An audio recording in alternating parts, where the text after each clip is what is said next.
Here's another verse that they quote out of context, slap it back at you and I, trying to suck us into this, that somehow we should never judge. And once again, they twist the words of Jesus. Shocker. Matthew chapter 7, verse 1. And Jesus is speaking, and this is what it says. Do not judge, or you too will be judged. How many guys heard that quoted? Even by non-Christians. Okay? And he says, for in the same way you judge others, you will be judged. And with the measure you use, it's going to be measured to you.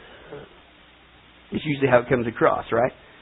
Well, there you have it, folks. We just read the Bible, okay? The Bible says we should never judge another person, no matter what they believe, no matter what they do, no matter what they say. We just got to love and accept them and tolerate them, right? Wrong answer. Woo, that was cool. Wrong answer. That's right. That'll wake you up. Give it up for sound problems. That's right. Hey, folks, I'm here to tell you this is another one of the biggest lies that's being perpetrated on you and I, the church, especially in these last days, okay? And believe it or not, it's preparing us for this one world religion. And the reason why I know it's a lie is because, folks, if we were not supposed to judge anything or anyone, no matter what they believe, say, or do, including their supposed version of God, then why did Jesus say this in John 7? Not just Matthew 7. Read the context there. We'll get to that in a second. Why did Jesus say this in John? You want to pick some words of Jesus? Pick this one too. Here's what Jesus said. Stop judging. Now, don't stop there. Keep reading. He says, by what? Mere appearances. And then you still don't stop. He says, and then you get busy what? You make a right judgment. Okay? Now that's from Jesus there, folks. He isn't saying we should never judge. Okay? He didn't say never to make a judgment. All he said was when you do make a judgment, it needs to what? It needs to be right. In other words, get your facts straight before you jump the gun. Right? He didn't say never judge. And then, if we're never supposed to judge, then why the Apostle Paul say this one? I don't know how you get around this one. This is hilarious, folks. 1 Corinthians 6, 1 through 5, Paul says this to the church. The church was not dealing with matters in the church. The church was taking each other before the world to deal with their problems. And Paul calls them on the carpet. And he says this, are you kidding me? He says, church, if any of you has a dispute with one another, it's going to happen. Okay? He says, dare he take it before the ungodly for judgment instead of before the saints, the church? What are you doing? He says, do you not know that the saints will what? Judge the world. And if we are to judge the world, are you not competent to judge trivial cases? Do you not know that we will judge the angels? How much more the things in this life? Especially church matters. Therefore, if you have disputes about such matters, appoint as judges even men of little account in the church. I say this to shame you. Because what were they not doing?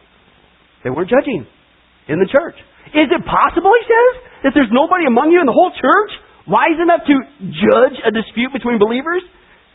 How many times did it say judge in just those few verses? Folks, according to the Bible, I think it's pretty clear. It sounds like we Christians are not only supposed to be judging, we're supposed to be judging up a storm, right? What it says there. And so the question is, why in the world do people quote Matthew 7, okay, do not judge, lest you be judged. And why do they quote that and say that we're never supposed to judge? Well, hello, it's because they're quoting it out of context. Matthew 7 is dealing with a hypocritical judgment. If you read the context of where a person is judging somebody else of doing something when they themselves are guilty of doing the same thing, in fact, possibly even worse. And the way that we know that is because the text says that one person who's judging has a log in their eye. How many guys say that that really hurts when you drive? Yeah, okay, it's a hazard. Okay, you got a log in your eye, but the only person by contrast has a what? A speck in their eye. Okay, but listen, it still doesn't stop there. It does not say don't ever judge. It tells you what to do. It says you first take the log out of your eye, then sit there and say nothing? No. Then you can rightly judge to remove that speck from the other person's eye, right? The whole point of the passage of Matthew 7 and John 7 is not to say that we are never supposed to judge, but exactly the opposite. It says you are supposed to judge, but before you judge, get rid of your hypocrisy first and make sure you get your facts straight. Right? And in essence, it really isn't you and I, the Christian, who's doing the judging. Just like in a court of law that we have today, we're judges in the sense that we are upholding the law. Right? That's what a judge does. He upholds the law of the land. And as Christians, we're not really judging them. We're upholding God's law on what He says is right and wrong. So the problem really isn't with you and I. It's with God. And I don't recommend you take a fight up with Him because you're going to lose every time. And yet this is what the ecumenical movement is saying even in the church. That we should never do, Christians. We should never judge between right and wrong. We just got to accept everything is right and that nothing is wrong. Have you guys heard that? And this is their buzz phrase for all that, what I just explained to you. We just need to tolerate. Isn't that what it is? Just love one another, and we tolerate one another. But here's the problem, as we saw before, folks. We're going to take a look at it again. As we saw before, they've changed the definition of tolerance on us. That used to be a good term. We would put up with something not especially liked or loved, like it was, and we're going to see this in a second. We would love the sinner, but hate the sin. That's what it used to mean, but they changed it now. As this guy shares. Let's take a look at what they've done to us, and their snookers into falling in for this lie as well. Let's take a look. Some of you say, wait a minute, I thought tolerance was good. That's the problem. That's the problem. Little Johnny comes home from school, and that very sincere Christian mother from the most fundamental evangelical church meets little Johnny, says, honey, how was school today? Oh, Mommy, what'd you talk about? We talked about tolerance. And that Christian mother goes, oh, that's wonderful. Jesus taught us to be tolerant. Absolutely not.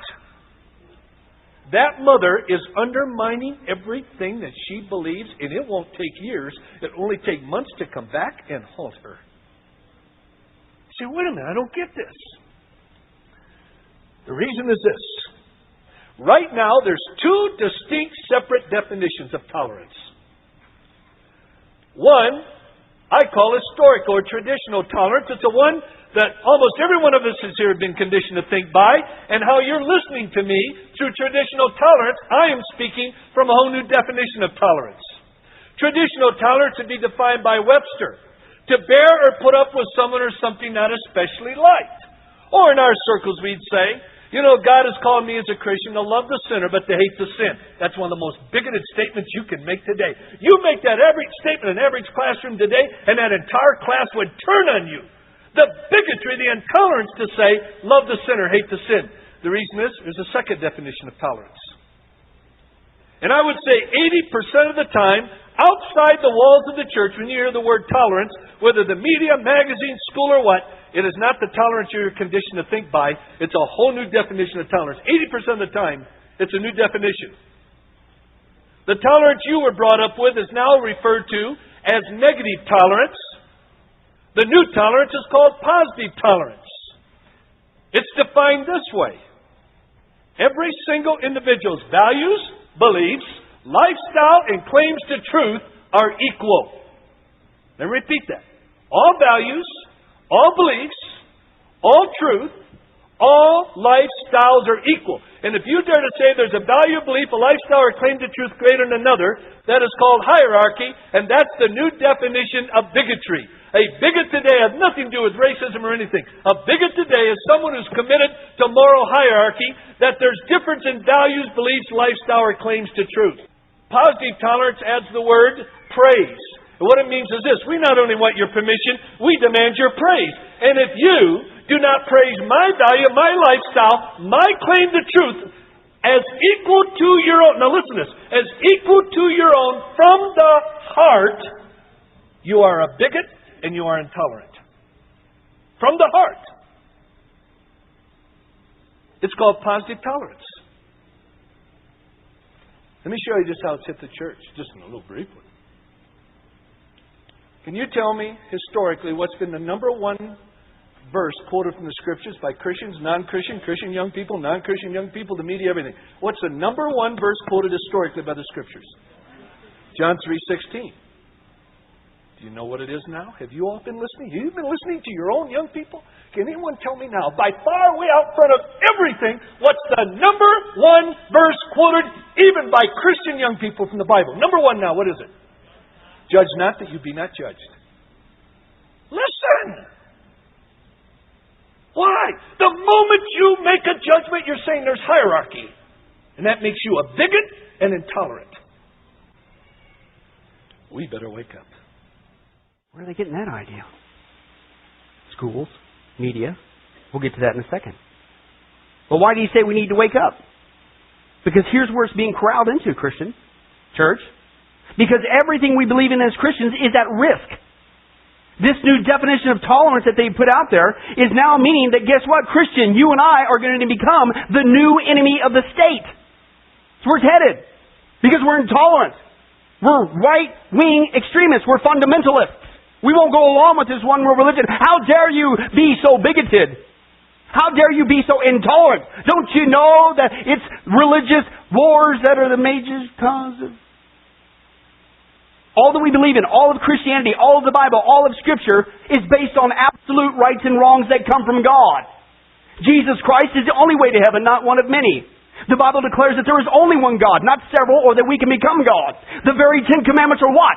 Absolute judgment of right and wrong from God. You shall not murder, you shall not commit adultery, you shall not lie, you shall not steal, you shall not commit idolatry, on and on it goes, from God. He says you shall not tolerate that. Plus, think about it. How can all values be equal? It'll never work. It's a lie. What if somebody's value, and this is true, people, what if it was their value to molest their children? Is that right? Am I supposed to accept that? If you bought into this new definition of tolerance, you would have to say yes, but common sense, logic, and certainly the Bible in your heart says no. This is what it's leading to, folks. What if another person's value was to teach their children to steal for a living?